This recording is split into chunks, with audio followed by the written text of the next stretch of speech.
Hello ladies and gentlemen, and welcome back to Georg Mack Plays the Classics. June is Konami month on the NES, and The Adventures of Bayou Billy is the second of 3 games they released. I can just see the schoolyard conversations now. I just got The Adventures of Bayou Billy. What kind of game is that? It's like Double Dragon, Rad Racer, and Operation Wolf all in one. I'm gonna be busy all summer long. Then they come back from summer break. So, how's Bayou Billy? I don't want to talk about it.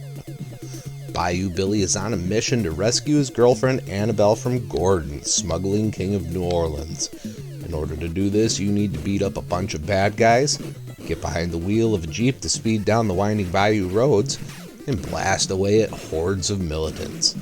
This is a perfect example of jack of all trades, master of absolutely none of them. The beat-em-up sections leave a lot to be desired. At first it gives you some hints of Double Dragon, but those wave bye-bye very quickly. Billy can punch with the B button, kick with the A button, and do a jump kick with the A plus B buttons. The problem, as with all bad beat-em-ups, is the enemies take way too many hits to defeat, and they don't react to getting beat up correctly at all. I'm punching and kicking and they just keep coming. Sell a damn strike. There are weapons that you can pick up, starting with a stick, then a throwing knife, a limited ammo gun, and a really useful whip. While we're here, when you have to fight gators, just spam punches so you can cancel their attacks. It takes forever, but you'll get them eventually. The first person shooting section is next. You can choose to play these levels with a zapper or with the controller, just like Track and Field 2. Either way, you have a limited amount of ammo to take out all the enemies that jump on screen. There are plenty of drops to help you on your way, including more ammo, first aid kits to replenish health, and screen clearing stars. The end puts you up against a boss in both gun shooting levels. These are bullet sponges that you need to just spam attacks into to kill them before they kill you. The 2 driving levels are the most egregiously bad sections of this game. You hold up to accelerate and let go, or press down to decelerate.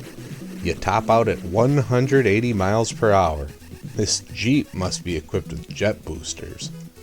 The road turns and winds all around with posts on alternating sides of the road. If you run into them, you explode. If you run into a rock, you explode. If you run into an enemy Jeep, you explode. What is this Jeep made of? There's a timer, so you can't take it slow and steady. You're equipped with machine guns to shoot ground enemies and dynamite to shoot down helicopters out of the sky. Once you beat Gordon and the 2 heirs to his throne, Annabelle is saved and you win the game. There's even an ending. I believe this is the first game I've run into that has a sound test mode just ready for you on the title screen. You don't need to unlock it or anything, which is cool. There's also a practice mode which allows you to try the 3 different types of game modes. When it comes to grading The Adventures of Bayou Billy on NES, graphics get a 2.0. The graphics are okay, but there is a lot of sprite flickering, which can conceal items from your view. Sound gets a 2.0. I don't feel the sound is up to Konami standard. They did use the arm wrestling grunt from Track and Field 2 for the boss of level 3. Gameplay gets a 1.0. All 3 game modes are poorly done. Hitboxes seem off in the beat-em-up stages, the driving stages are near unplayable, the gun shooting stages are poorly paced. Difficulty gets a 1.0. The game's difficulty comes from the bad gameplay and can be overcome if you figure out how to cheese the AI. Fun factor gets a 1.0. I would not call this a fun time. It's a chore to play. Overall, The Adventures of Bayou Billy earns a 1.4 and gets a D+. I feel bad for the kid that got this to occupy them over summer. They probably spent a lot of time outside, because this game sucks. Well, that's going to do it for me for today. Please make sure to like this video. Let me know what you think of The Adventures of Bayou Billy in the comments. And please subscribe to Head Drop Productions here on YouTube, because we want you here for each and every video we release, because it is your destiny.